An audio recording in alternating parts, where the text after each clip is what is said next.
오늘 주시는 하나님 말씀은 창세기 50장 15절로부터 21절의 말씀입니다. 함께 자리에 일어나셔서 하나님 주시는 말씀 받도록 하겠습니다. 창세기 50장 15절로부터 21절까지의 말씀 함께 교독하도록 하시겠습니다.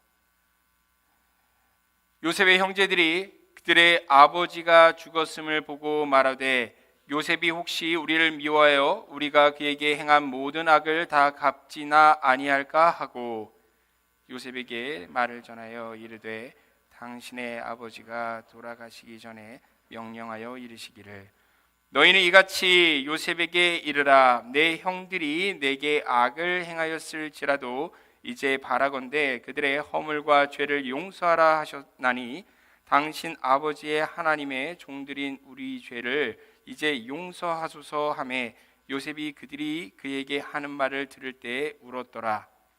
그의 형들이 또 친히 와서 요셉의 앞에 엎드려 이르되 우리는 당신의 종들이니이다.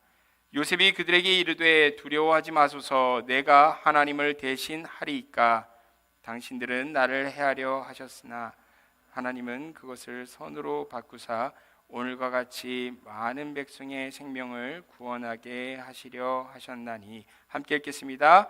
당신들은 두려워하지 마소서 내가 당신들과 당신들의 자녀를 기르리이다 하고 그들을 간곡한 말로 위로하였더라. 아멘. 이 말씀 하나님께서 저희에게 주신 말씀입니다. 자리에 앉으셔도 좋습니다.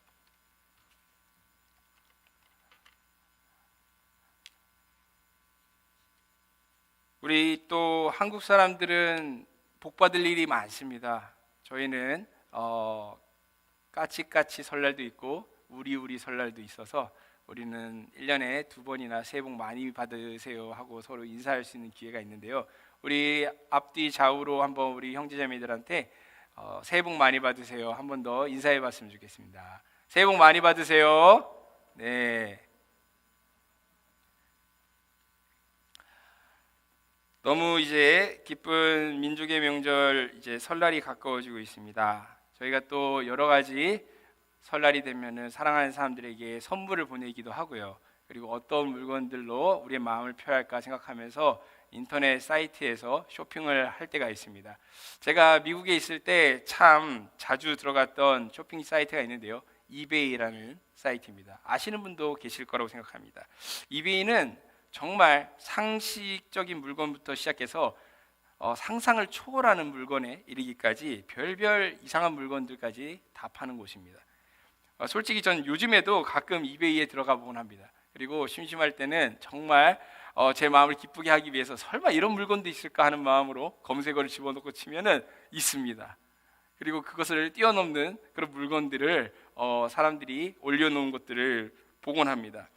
이상한 사람들이 정말 기이한 물건들을 올려놓고 팔고 있습니다. 제 상식으로 납득할 수 없는 그런 것들을 경매하고 있는 모습을 보면서 참 웃곤 하는데 제가 검색해 본 것 중에서 가장 어이없는 이베이 상품들 몇 개를 한번 오늘 이 시간 한번 소개하면서 설교를 시작해 보려고 합니다. 첫 번째 한번 사진을 보면은요 어떻습니까?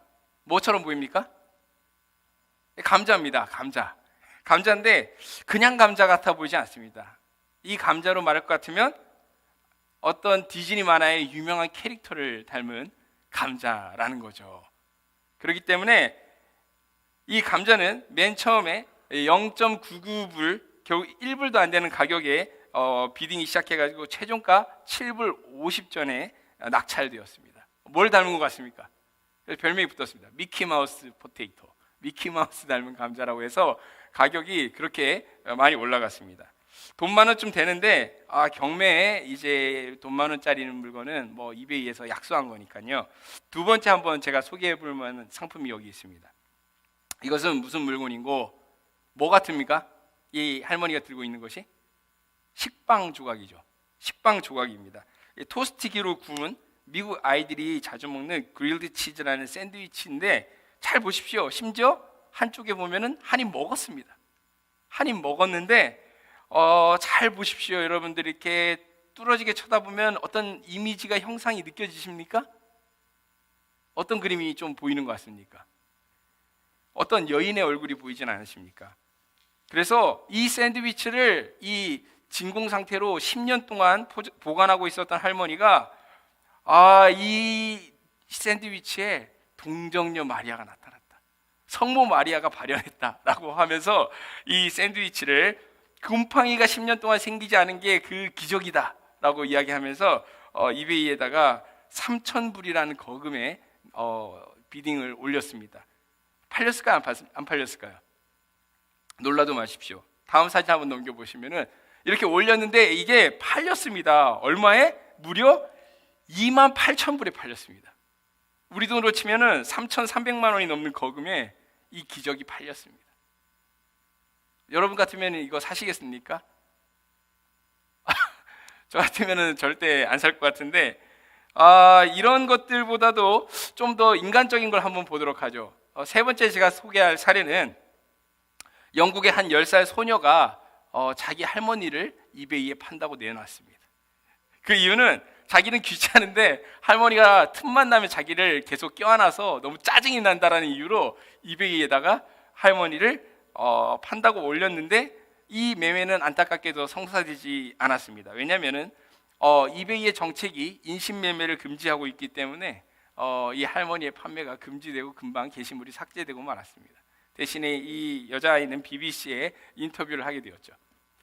제가 마지막으로 소개하고 싶은 사례는 제가 생각했을 때 이베이에 지금까지 팔린 상품 중에서 가장 기이한 상품이라고 생각합니다. 이언 어셔라는 남자가 있는데요. 호주에 살던 남자입니다. 이 사람은 2008년도에 Life for Sale, 내 인생을 팝니다라는 게시물을 올렸습니다. 이 상품 설명에는 이렇게 써 있습니다. 저는 인생을 살 만큼 살았습니다. 더 이상 저는 살고 싶지 않습니다. 그는 자신의 인생 전부를 팔기로 합니다. 그래서 자신의 그 차고 속에 자동차와 오토바이 한 대를 포함해서 자신의 집의 모든 물건들 하나까지도 자신의 모든 기억들을 다 팔겠다고 이베이에 내놨습니다. 그 이유는 무엇이었을까요? 자기 아내로부터 버림받은 후에, 이혼당한 후에 이 사람은 자신의 삶의 의미를 다 잃어버렸기 때문입니다. 그래서 자신은 자기 인생의 모든 기억들을 그냥 다 그렇게 팔아버리고 싶다라고 이베이에 내놨고, 누군가가 비딩 끝에 이 사람의 모든 그 지난 날의 기억들에 대해서 30만 5천 불의 낙찰을 받았습니다. 우리 돈 3억 6천만 원이 조금 넘는 금액이었죠. 그렇게 이언이라는 남자는 자기 삶을 다 팔아버리고 살고 있었던 호주를 떠나버렸습니다. 감사합니다. 이 이언이라는 남자는 도대체 왜 자기 지난 삶을 다 팔아버리고 싶었던 것일까요? 우리는 예상 가능합니다. 이 사람이 자신의 그 지난 날의 기억들을 정말 잊고 싶었구나. 우리는 그렇게 추측해 봅니다. 성경을 볼 때 이 이언이라는 사람 이상으로 자기 지난 날들을 돌아볼 때 그것들을 다 팔 수만 있으면, 아니 없앨 수만 있으면, 지울 수만 있으면 그 기억을 다 지우고 싶은 사람을 한 사람 뽑자면 저는 그 사람이 요셉일 거라고 생각을 합니다. 요셉은 심지어 이언보다 상황이 안 좋았습니다. 이언은 자기 인생을 자기가 팔 고난이라도 있었지만 요셉은 자신의 인생이 자기의 형제들에 의해서 강제로 팔려버린 인생이었습니다. 아버지의 야곱의 사랑을 독차지하면서 자랐던 요셉. 이 요셉은 17의 어린 나이에 자신의 10명의 형제들에게 미움을 받아 이집트의 노예로 팔려갑니다. 그래서 이집트의 그 파라오의 친위대장 보디발의 집에 종이 되어서 3년간 죽도록 일합니다. 그러다가 그 주인의 아내로부터 성적인 유혹을 당하게 되고요. 그 상황을 피하려다가 오히려 누명을 써서 감옥에 갇힙니다. 감옥에서 그 파라오의 술을 맡은 관리와 빵을 맡은 관리의 꿈을 해몽해 주면서 이제는 한번 나의 삶에 볕들 날이 있지 않을까, 자신을 그렇게 풀려주기를 그 약속 받았지만 그는 곧 잊혀지고 말았습니다.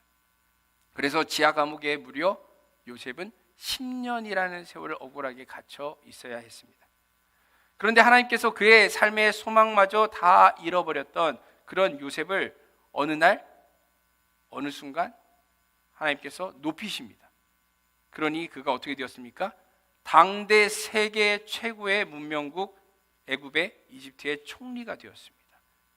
어떻습니까? 결론을 이미 알고 있는 우리들은 너무나 주일학교 때부터 혹시나 이런 이야기에 대해서 요셉의 이야기를 익히 알고 있는 분들은 그냥 감탄이 나오지만, 그냥 흥미로운 이야기지만, 그렇지만 그 이상이 아닐 수 있습니다. 하지만 실제 그 삶을 살았던 요셉에게 있어서 그의 지난 날들의 그 이야기들이 어떻게 기억으로 남았겠습니까?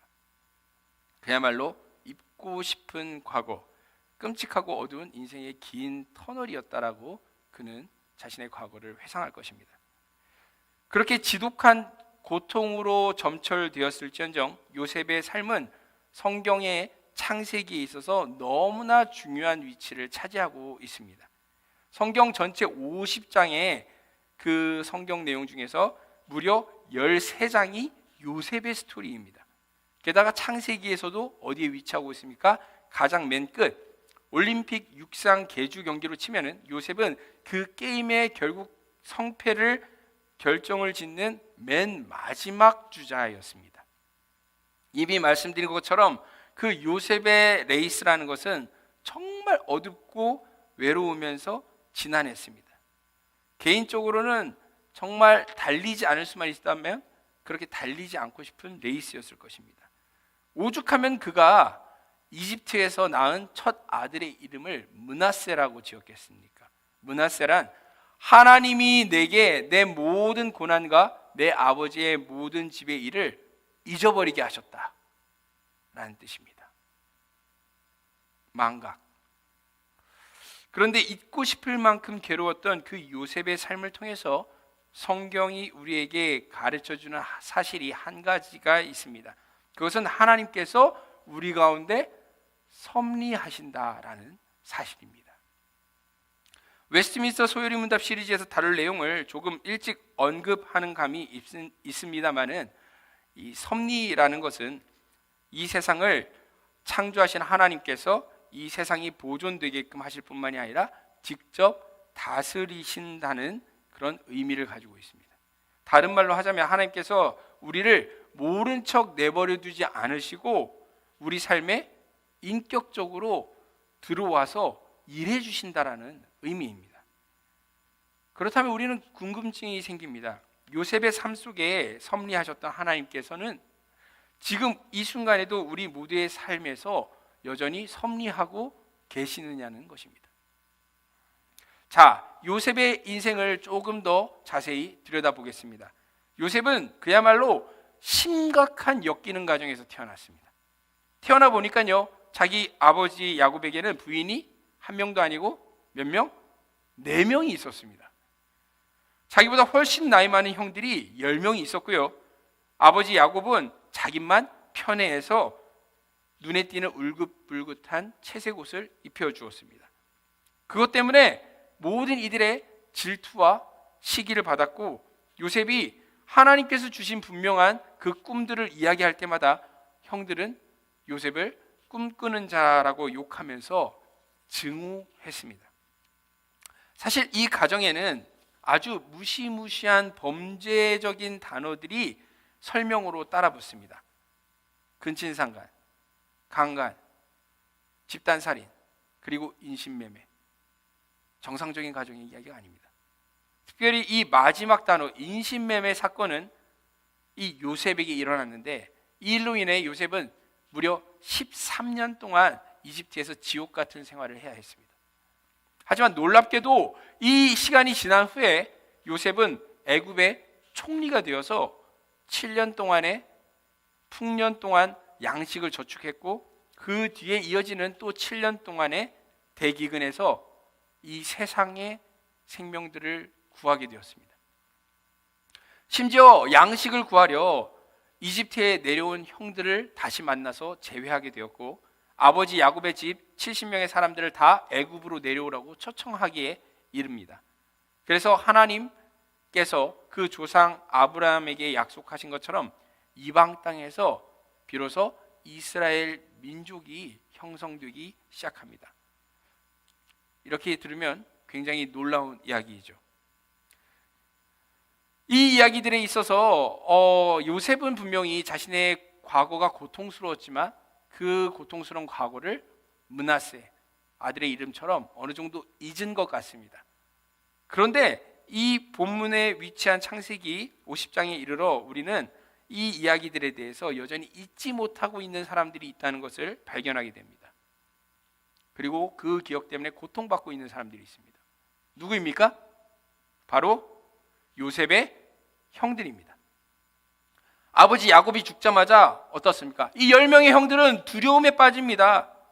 이집트의 넘버 2인 요셉이 그 옛날에 이 가족 간에 있었던 불미스러운 사건 때문에 자신들을 보복할까 봐 너무 두렵습니다.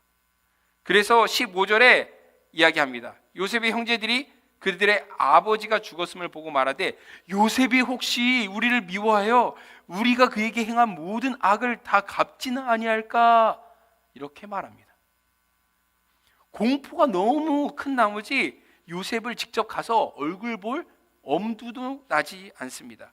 성경은 그들의 선택을 이렇게 기록합니다.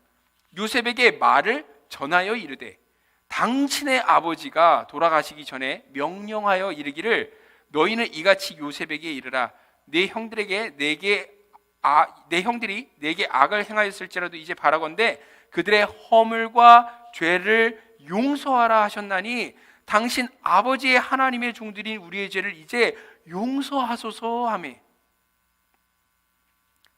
요셉에게 자신들의 말을 대신 전할 메신저를 보냅니다. 그래서 무슨 말을 전합니까? 살려달라는 겁니다. 동생한테 제발 지난 날들의 일은 다 잊어주고 제발 우리를 살려달라는 겁니다. 심지어 진짜 돌아가신 아버지가 그 이야기를 했는지 안 했는지 우리는 알 수가 없지만은 죽은 아버지 야곱의 이름까지 팔아가면서 자기들을 제발 살려달라고 빌고 있습니다. 그에 대한 요셉의 반응이 어땠습니까? 창세기 50장 17절 하반절을 이렇게 말하죠. 요셉이 그들이 그에게 하는 말을 들을 때 어땠더라? 울었더라. 요셉은 그 말을 듣고 아무 대답하지 않고 그냥 울어버립니다. 요셉이 왜 울었습니까? 지난날 아픔이 다 다시 기억이 나가지고서는 그래서 운 걸까요? 그래서 다시 생각해 보니까 괘씸해가지고 형님들 내가 그냥 다 복수해버려야지 이를 갈고 있는 중일까요? 아닙니다. 요셉이 울었던 것은 그 자신들의 죄 때문에 시작된 그 어두운 터널을 아직도 빠져나오지 못한 그 형들, 그 모습이 너무 불쌍했기 때문입니다.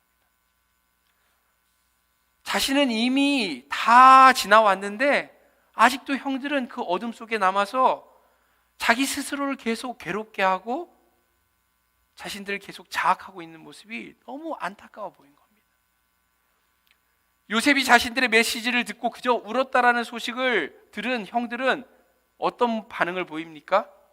18절에 이야기하죠. 그의 형들이 또 친히 와서 요셉의 앞에 엎드려 이르되 우리는 당신의 종들이니이다. 참 서글픕니다. 딱합니다. 요셉의 진심을 몰라도 이렇게 모를 수가 없습니다. 형들이 어린 요셉을 애굽의 노예로 판 것이 창세기 안에서만 해도요 13장 전의 이야기입니다. 이 횟수로 치면은 벌써 40년이라는 시간이 지난 이야기입니다. 그런데도 아직까지도 요셉의 마음을 형들이 어떻습니까? 전혀 깨닫지 못하고 있습니다. 자신들이 믿고 싶은 대로 믿고 편집증적으로 요셉을 두려워하면서 그냥 달려와가지고 모두 10명이 납작 엎드려가지고 살려달라고 빌고 있는 겁니다. 얼굴 쳐다보지도 못하고 우리를 차라리 그냥 노예로 삼아달라고, 죽이지만 말아달라고 빌고 있습니다. 그런데 요셉이 뭐라고 대답합니까? 요셉이 그들에게 이르되 두려워하지 마소서. 내가 하나님을 대신하리이까. 내가 하나님을 대신하리이까. 그 다음에 20절과 21절 이 요셉 이야기의 절정, 아니 창세기 50장 전체의 최절정이 되는 고백이 나옵니다. 한번 우리 기억나십니까? 제가 읽어드릴 테니까 눈으로 한번 보십시오. 당신들은 나를 해하려 하였으나 하나님은 그것을 선으로 바꾸사 오늘과 같이 많은 백성의 생명을 구원하게 하시려 하셨나니 당신들은 두려워하지 마소서. 내가 당신들과 당신들의 자녀를 기르리이다 하고 그들을 간곡한 말로 위로하였더라. 용서하겠다는 겁니다. 아니, 자신은 이미 형들을 용서한 지 오래되었다는 겁니다. 요셉의 말을 따르자면 자신이 어린 시절에 그렇게 끔찍한 기억을 가져야만 했던 것도 사실은 다 수많은 생명들을 살리고자 하는 하나님의 계획이었다는 겁니다. 다 이해할 수는 없지만 하나님의 이해할 수 없는 그 놀라운 일하심을 깨닫는 순간 요셉은 자신의 지난날의 그 상처들을 다 잊을 수 있었습니다. 그리고 그 어둠에 더 이상 머물러 있지 않고 빛으로 나올 수 있었습니다. 그렇기 때문에 형들이 자신을 두려워할 필요도 없다는 겁니다. 오히려 자신이 형들뿐만이 아니라 형님들의 그 자손들까지도 다 보살펴 주겠다라는 겁니다. 이 얼마나 아이러니한 상황입니까? 고통을 준 이들은 아직 과거를 잊지 못해서 여전히 고통받고 있는데 오히려 고통받았던 이는 과거를 다 잊고 오히려 자신을 고통스럽게 한 이들을 회복시켜 주려 하고 있습니다. 요셉 이야기뿐만이 아닙니다. 사실 이 성경 창세기에 보게 되면은 이 모든 이야기들이 다 인류가 잊고 싶은 기억들 투성이입니다. 첫사람 아담과 하와는 에덴 동산에서 하나님의 말씀에 불순종해서 자신들이 하나님과 같이 되려고 죄를 저질러 선악과를 따먹었습니다. 그래서 이 세상에 죄와 사망이 찾아 들어왔습니다. 그들의 큰 아들 가인은 동생 아벨을 어떻게 했습니까? 때려 죽이고 인류 최초의 살인자가 되었습니다. 왜 죽였습니까? 자신의 믿음 없는 제사가 아닌 믿음으로 드린 동생의 제사를 하나님이 받으신 게 질투가 나서. 그 가인의 후손들은 어땠습니까? 대표적인 라멕이라는 사람은 자기 조상보다 더 뻔뻔해서 자기가 사람을 죽인 것 그리고 여러 아내들을 물건처럼 소유한 것을 자랑하면서 노래를 지어 불렀습니다. 세상들이 그런 죄인들로 가득하게 되자 하나님께서는 어떻게 하셨습니까? 홍수로 심판을 하려 하십니다.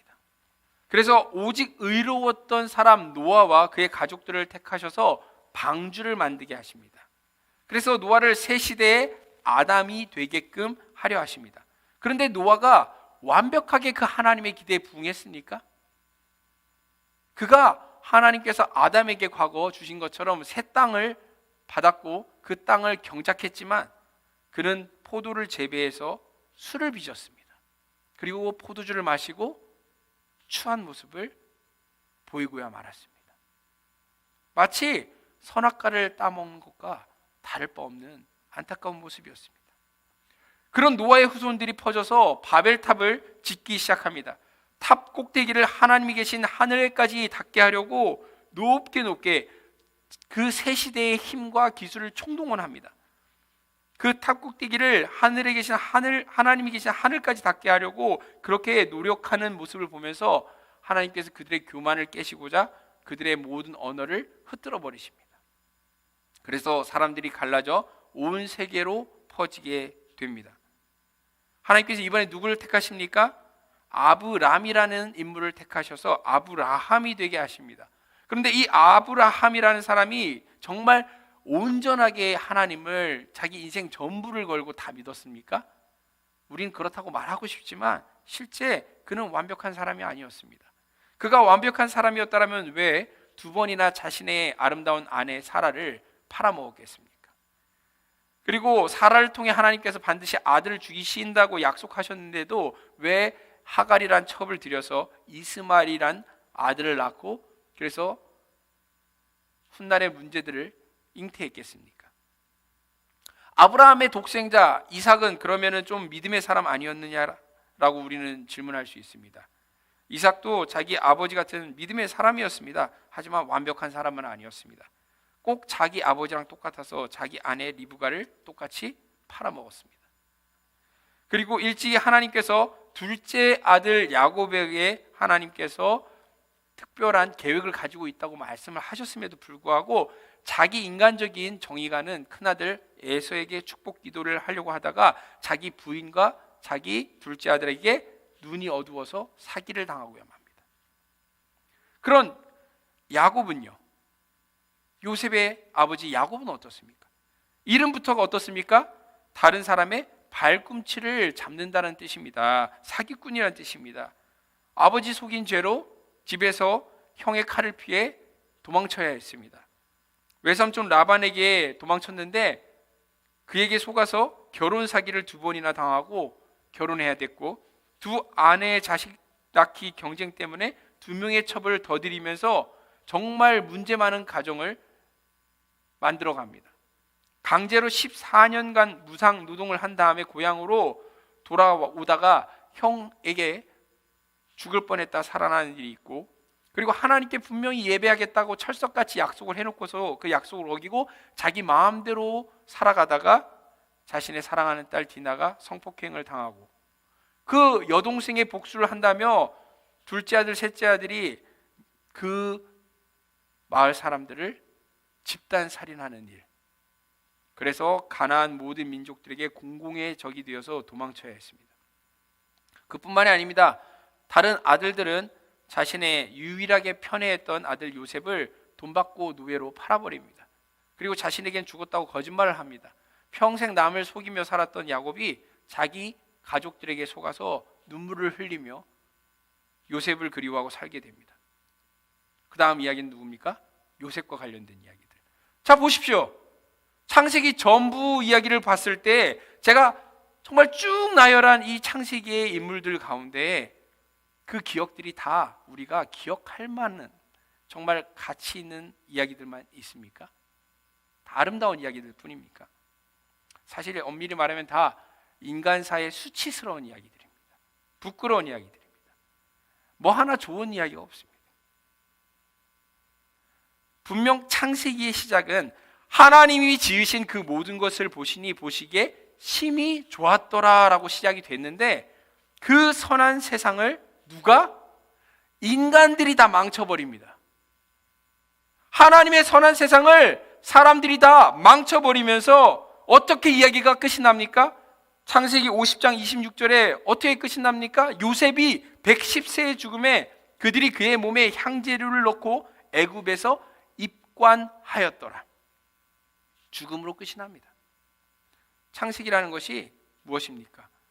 하나님이 창조하신 생명이 죽음으로 끝나버린 이야기입니다. 왜? 인간 스스로의 죄 때문에.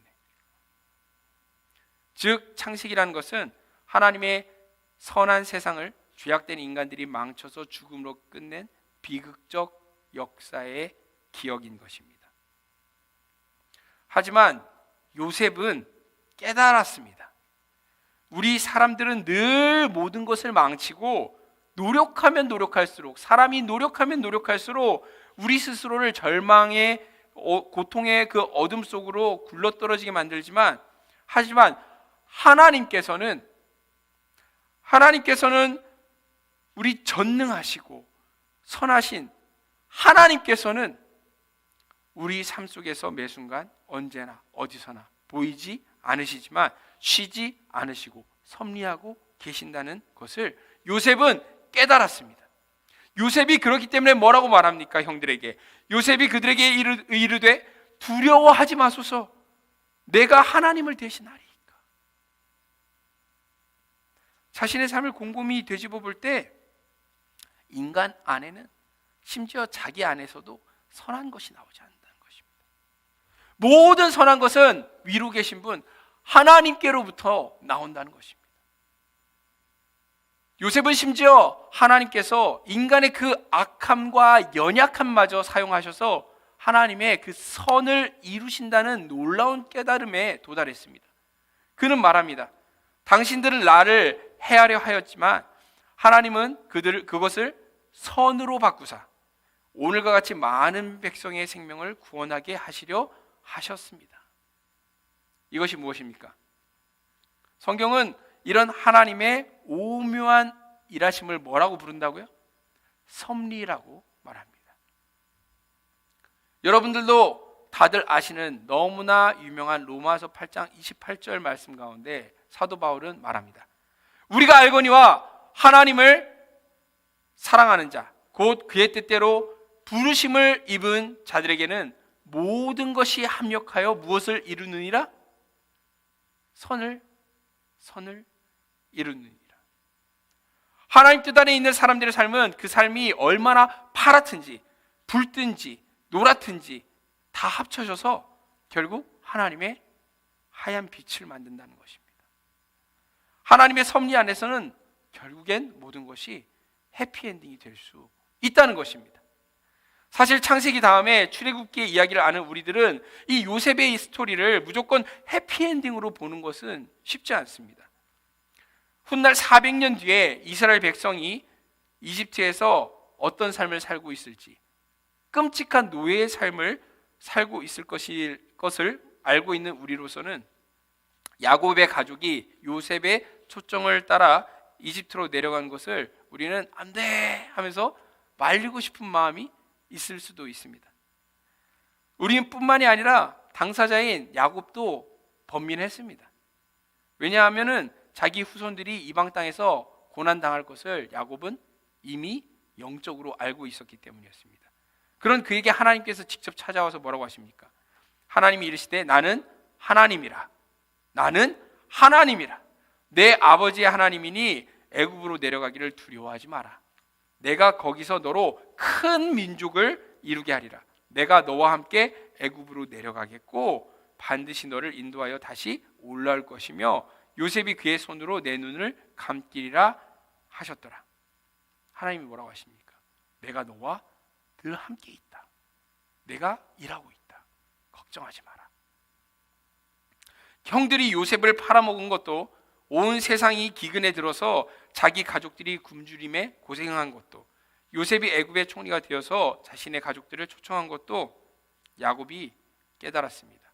이것이 다 하나님의 섭리 가운데 있는 일들이구나. 무엇을 위해서? 야곱의 이 70명밖에 안 되는 가족들이 400년 뒤에는 무엇이 되기를?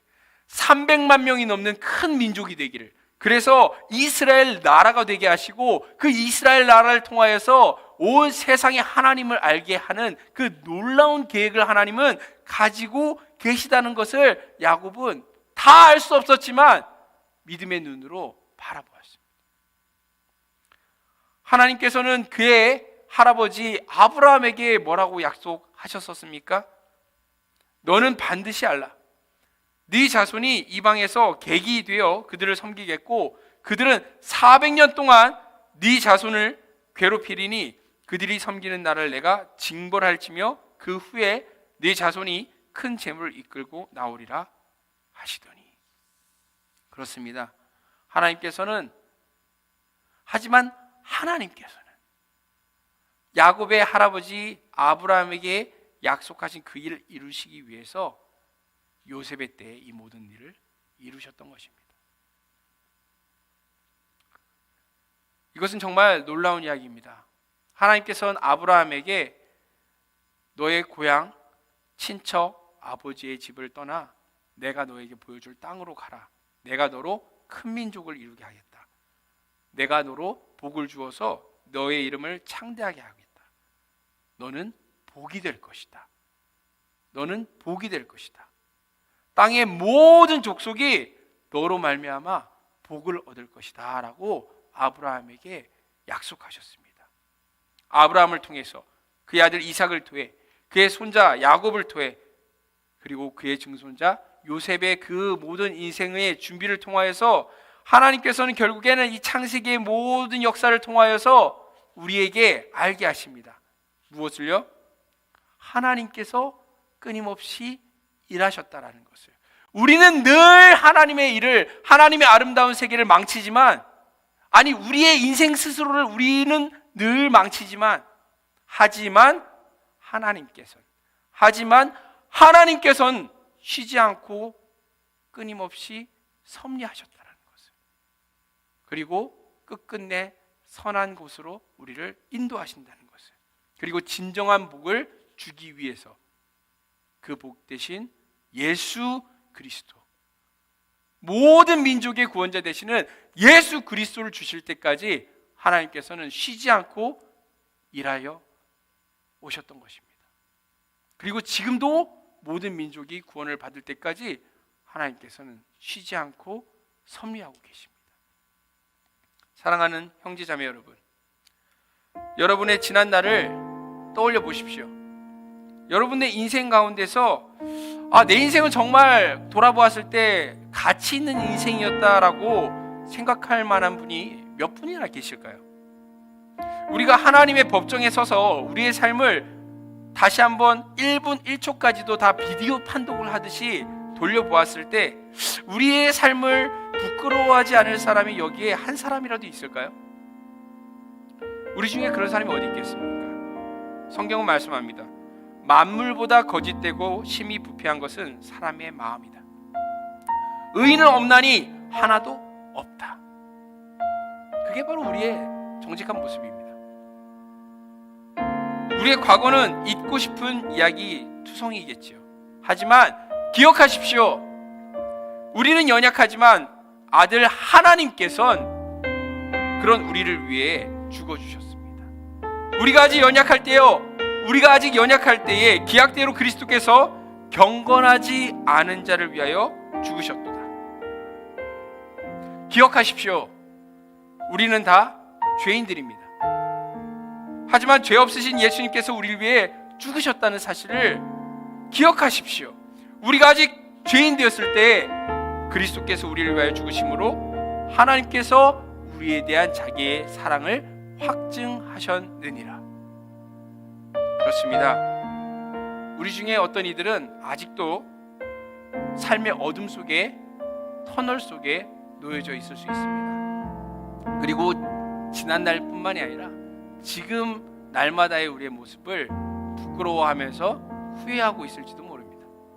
하지만 기억하여 주십시오. 하나님께서는 그런 우리를 위해서 늘 우리와 함께 계시면서 일하고 계시다는 것을, 하나님은 여러분 삶 가운데 섭리하고 계십니다.